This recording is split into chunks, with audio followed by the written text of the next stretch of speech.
ವಿವರವಾಗಿ ಹೇಳಿ. ನಾನು ಹಾಸನ ಜಿಲ್ಲಾ ಲೋಕಸಭೆಗೆ BJP ಪಾರ್ಟಿಯಿಂದ ಆಕಾಂಕ್ಷಿ. ಬಟ್ ಇವತ್ತು ನಮ್ಮ NDA ಅಲಯನ್ಸ್ ಆಗಿರೋದ್ರಿಂದ BJPಗೆ ಅವಕಾಶ ಸಿಗುತ್ತೋ ಇಲ್ವೋ ಅಥವಾ ಅದು JDSಗೋ ಅನ್ನೋದಿನ್ನೂ ದೊಡ್ಡ ಮಟ್ಟದಲ್ಲಿ ಚರ್ಚೆ ನಡೀತಾ ಇದೆ.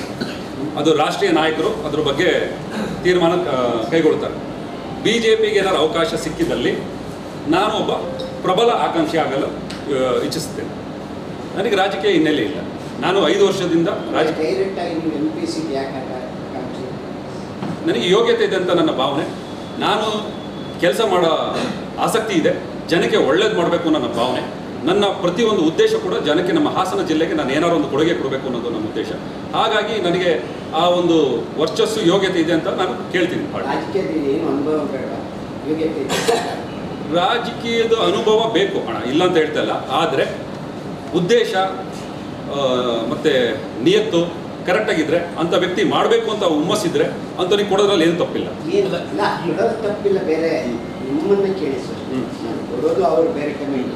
ಹಾಸನದಲ್ಲಿ ಏನು ಆಗಿಲ್ಲ, ಏನು ಆಗಬೇಕು ಅಂತ ನೀವು MP ಗೆ ಹೊರಟಿದ್ದೀರಿ ಸರ್. ಈಗ MP ಒಬ್ಬರು ಕನಸು ಕಾಣಬೇಕು, ಜಿಲ್ಲೆಗೆ ಮಟ್ಟದಲ್ಲಿ ಏನು ಬೇಕು ಅಂತ. ನಂದೇ ಯಾವುದೊಂದು ಕನಸುಗಳಿದೆ. ಅದೇ ಏನು ಕನಸಿದೆ? ಹಾಸನದಲ್ಲಿ ಏನಾಗಿಲ್ಲ, MP ಗಳಿಂದ ಕೇಂದ್ರ ಸರ್ಕಾರದಿಂದ ಆಗಂತ ಕೆಲಸಗಳು ಏನು ಹಾಸನಕ್ಕಾಗಿಲ್ಲ? ನಿಮ್ಮ ಕಲ್ಪನೆಯಲ್ಲಿ ಏನು ಆಗಬೇಕಾಗಿದೆ ಸರ್? ಮೊದಲನೇದಾಗಿ ನಾನೊಬ್ಬ ಯಂಗ್ ಪೇರೆಂಟ್. ಅಂದರೆ ನನಗೂ 9 ವರ್ಷದ್ದು 5 ವರ್ಷದ್ದು ಮಕ್ಕಳಿದ್ದಾರೆ. ನಾನೊಬ್ಬ ಸ್ಕೂಲ್ ನಡೆಸ್ತಾ ಇರೋ ಒಬ್ಬ ಅಡ್ಮಿನಿಸ್ಟ್ರೇಟರ್. ನಾನು ಇವತ್ತಿನ ಸಮಸ್ಯೆಗಳು ಯಂಗ್ ಪೇರೆಂಟ್ಸಲ್ಲಿ ನಾನು ಕಂಡಿರೋದು, ಮಕ್ಕಳಿಗೆ ಒಂದು ಒಳ್ಳೆ ಸ್ಪೋರ್ಟ್ಸ್ ಇನ್ಫ್ರಾಸ್ಟ್ರಕ್ಚರ್ ನಮ್ಮ ಹಾಸನದಲ್ಲಿಲ್ಲ. ಇವತ್ತು ಎಜುಕೇಷನ್ ಒಂದೇ ಅಲ್ಲ, ಮಕ್ಕಳು ಎಕ್ಸ್ಟ್ರಾ ಕರಿಕ್ಯುಲರ್ ಕಲ್ಚರಲ್ಲಿ ಪ್ರತಿಯೊಂದು ಫೀಲ್ಡಲ್ಲಿ ಅವರು ಮುಂದುವರಬೇಕಾಗಿ ಒಂದು ಇದಿದೆ. ಹಾಗಾಗಿ ಈಗ ಸಾಯಿ ಸ್ಪೋರ್ಟ್ಸ್ ಕೇಳಿರ್ಬೋದು, ಸ್ಪೋರ್ಟ್ಸ್ ಅಥಾರಿಟಿ ಆಫ್ ಇಂಡಿಯಾ, ಅದು ಸೆಂಟ್ರಲ್ ಗೌರ್ಮೆಂಟ್ ಸ್ಪಾನ್ಸರ್ಡ್. ಆ ಥರದೊಂದು ಇನ್ಫ್ರಾಸ್ಟ್ರಕ್ಚರ್ ನಮ್ಮ ಹಾಸನಿಗೆ ಬಂದರೆ ಒಂದು 2-3 ಹತ್ತಿರದ ಜಿಲ್ಲೆಗಳಿಗೆ ಅನುಕೂಲ ಆಗುತ್ತೆ. ಸುಮಾರು ಜನ ಇಲ್ಲಿಯ ಪೇರೆಂಟ್ಸ್ಗಳಿಗೆ ನೆರವಾಗುತ್ತೆ.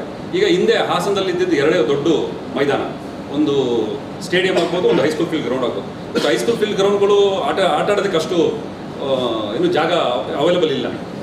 ಅಟ್ಲೀಸ್ಟ್ ಈ ಥರದೊಂದು ಕೊಡುಗೆ ಮಾಡಿ ಕೊಟ್ಟರೆ ಒಂದು ಮುಂದಿನ ಜನ್ರೇಷನ್ಗೆ, ನಾವು ಯೂತ್ಗೆ ನಾವು ಸಪೋರ್ಟ್ ಮಾಡ್ದಂಗಾಗುತ್ತೆ, ಪೇರೆಂಟ್ಸಿಗೆ ಸಪೋರ್ಟ್ ಮಾಡ್ದಂಗಾಗುತ್ತೆ.